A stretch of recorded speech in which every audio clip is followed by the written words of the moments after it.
और इसी के साथ चलिए अब रुक करते हैं हमारी अगली महत्वपूर्ण खबर का। आज सोशल मीडिया हमारी रोजमर्रा की जिंदगी का एक हिस्सा बन चुका है। सुबह उठते ही इंस्टाग्राम खोलना हो या फिर फेसबुक पर दोस्तों और परिवार की खबर लेना हो, करोड़ों लोग इन प्लेटफॉर्म्स का इस्तेमाल आज की तारीख में करते हैं। लेकिन अब अमेरिका में इन्हीं सोशल मीडिया कंपनियों के खिलाफ लोगों का गुस्सा काफी ज्यादा बढ़ता नजर आ रहा है। हाल ही में एक सर्वे हुआ जिसमें 61% अमेरिकियों ने यह माना कि सोशल मीडिया की जो कंपनियां हैं उन पर सरकार को और सख्त नजर रखनी चाहिए, जिसके बाद ये सोशल मीडिया कंपनियां अदालत का रुख किया और वहां से झटका इनको लग गया। आखिर क्या क्या आरोप है सोशल मीडिया कंपनियों पर, वो आपको बताएंगे, साथ ही जानेंगे अपडेट अपने सहयोगी से। उससे पहले आपको दिखाते हैं मेटा, गूगल, टिकटॉक को लगा झटका।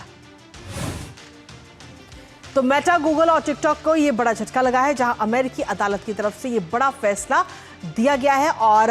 जो लत लगाने से जुड़े जो मुकदमे थे अब उनका सामना इन सभी सोशल मीडिया कंपनियों को करना होगा, क्योंकि इन सभी ने अपील डाली थी कि इन सभी जो उनके ऊपर मुकदमे हैं उनसे वो बच सके, लेकिन ये अपील खारिज हो चुकी है। मुकदमों से सुरक्षा की मांग सोशल मीडिया कंपनियों की तरफ से की गई थी और इसके साथ ही इस फैसले जैसे ही अमेरिका अदालत ने ये फैसला दिया, उस फैसले के साथ ही ट्रायल का जो रास्ता है वो भी साफ हो गया है। अब करीब 3000 से ज्यादा जो संघीय मुकदमे हैं उनका सामना इन सोशल मीडिया कंपनियों को अब करना होगा, क्योंकि इन पर कई सारे गंभीर आरोप हैं। और गंभीर आरोप में अगर हम देखें तो जो युवाओं में डिप्रेशन के मामले बढ़ रहे हैं, एंजाइटी बढ़ रही है, मानसिक स्वास्थ्य संबंधित समस्याएं सामने आ रही है, इस तरह की जो गंभीर मामले हैं उनका मुकदमा का सामना इन सभी को करना होगा। और सोशल मीडिया को लेकर दरअसल रॉयटर्स का एक सर्वे हुआ था और इस सर्वे में ये खुलासा हुआ था। इसके साथ ही सोशल मीडिया कंपनियों पर कई सारे गंभीर आरोप लगे हुए हैं। क्या कुछ ये गंभीर आरोप है वो भी आपको बता दें, क्योंकि जानबूझकर लत लगाने वाला डिजाइन किया जाता है इन सोशल मीडिया जो एप्लीकेशन है उनको।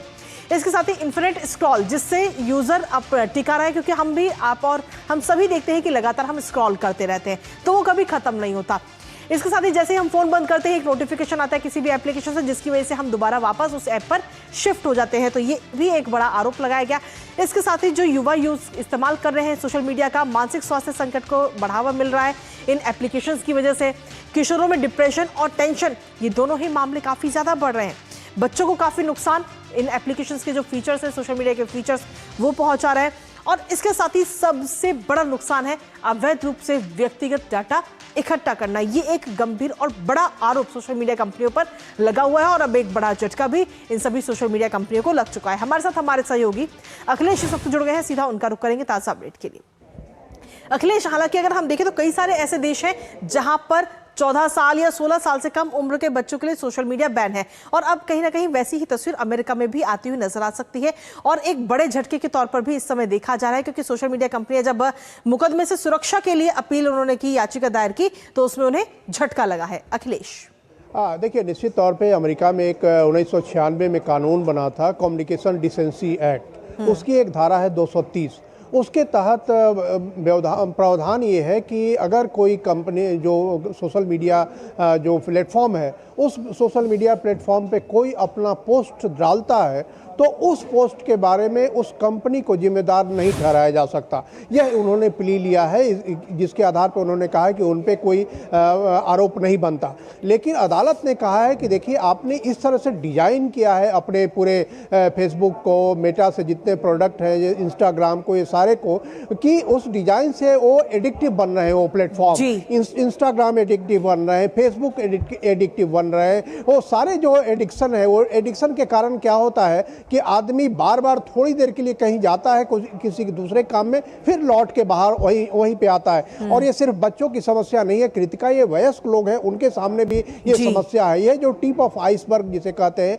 वो टिप ऑफ आइसबर्ग है। आप देखिए कि जो फेसबुक है, फेसबुक पे कोई पैसा नहीं लगता किसी को, इंस्टाग्राम है, किसी को पैसा नहीं लगता, लेकिन कैसे कमाई इनको होती है? तो इनकी कमाई होती है इस तरीके से, वो ऐड इसमें इंसर्ट करते हैं कि आपको पता नहीं चलेगा कि आप ऐड देख रहे हैं, आपको पता नहीं चलेगा कि आप क्या क्या साइट देख रहे हैं और उस साइट का कैसे उपयोग हो रहा है, उसका कैसे दुरुपयोग हो रहा है, उसको कहां पे सेल किया जा रहा है, और जो बेचा जाएगा तो आपके पास बार बार उस तरह के कंपनियों के, उस तरह के प्रोडक्ट्स के आपके पास बार बार नोटिफिकेशन आएगा, आपको उसके देखने के लिए बाध्य होना पड़ेगा। तो एक ऐसा एक चक्र बना हुआ है उस पूरे सोशल मीडिया कंपनियों का कि आप एक से निकलते हैं, दूसरे में जाते हैं, दूसरे से निकलते हैं, तीसरे में जाते हैं, और एक पूरी साइकिल में आप सोशल मीडिया में ही घूमते रह जाते हैं और पूरा जो जो प्रोडक्टिव काम है आपके जीवन का वो नहीं हो पाता है। बच्चों के सामने ये खास करके समस्या कोर्ट ने इसको इंगित किया है कि उनका जो भविष्य बनाने की उनकी जो उम्र है, उस उम्र में वो सोशल मीडिया प्लेटफॉर्म जो है उनको एडिक्शन में डाल रहा है और इस पर निश्चित तौर पे इस पर प्रतिबंध लगना चाहिए। तकरीबन 3000 मुकदमे इसके खिलाफ दायर हुए हैं और कोर्ट ने कहा है कि आपके खिलाफ ये सारे मुकदमों की सुनवाई होगी और सरकारों को भी इस तरीके से अवेयरनेस फैलाने की बात है ताकि वो एक तो कि सोशल मीडिया प्लेटफॉर्म उम्र की जांच करे, उस उम्र की जांच के बाद ही एक्सेस दे उनको, और इसके साथ साथ एक ऐसा वो डिजाइन नहीं बने ताकि वो एडिक्टिव हो। अगर कोई चुन के वहां जाना चाहता है, कोई अपनी पसंद से, कोई अपनी जरूरत के हिसाब से उस प्लेटफॉर्म पे जाना चाहता है, आप उसको अलाउ करें, लेकिन एडिक्शन क्रिएट करना ऐसा ही है जैसे आप नशा का एडिक्शन करते हैं, ड्रग का एडिक्शन करते हैं, इस तरह का एडिक्शन आजकल सोशल मीडिया पे हो रहा है। कृतिका बिल्कुल, लेकिन इस एडिक्शन के साथ ही अगर हम देखें तो कई सारी गंभीर समस्याएं भी पैदा हो रही हैं। जो किशोर हैं या जो बच्चे हैं, जो युवा हैं, उन सब में इसकी आदत तो है ही, लेकिन इसके साथ ही वो सभी डिप्रेशन का भी शिकार हो रहे हैं, एंजाइटी हो रही है और साथ ही एक जो सेल्फ कॉन्फिडेंस होता है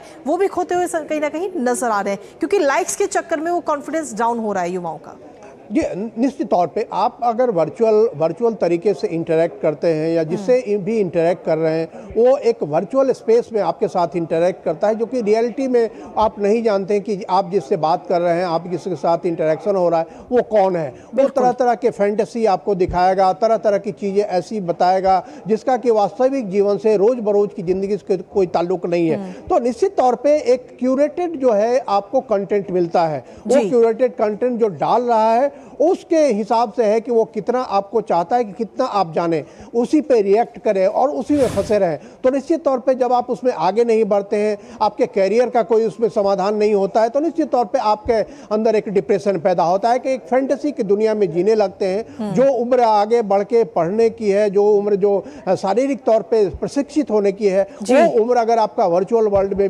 होगा तो निश्चित तौर पर वो चूंकि रियल वर्ल्ड नहीं है, इसलिए डिप्रेशन के शिकार, तरह तरह की मानसिक बीमारियों के शिकार बच्चे हो रहे हैं। जी चलिए, बहुत बहुत शुक्रिया अखिलेश, तमाम जानकारी और अपडेट्स हमारे साथ साझा करने के लिए, इस महत्वपूर्ण खबर से जुड़े हुए।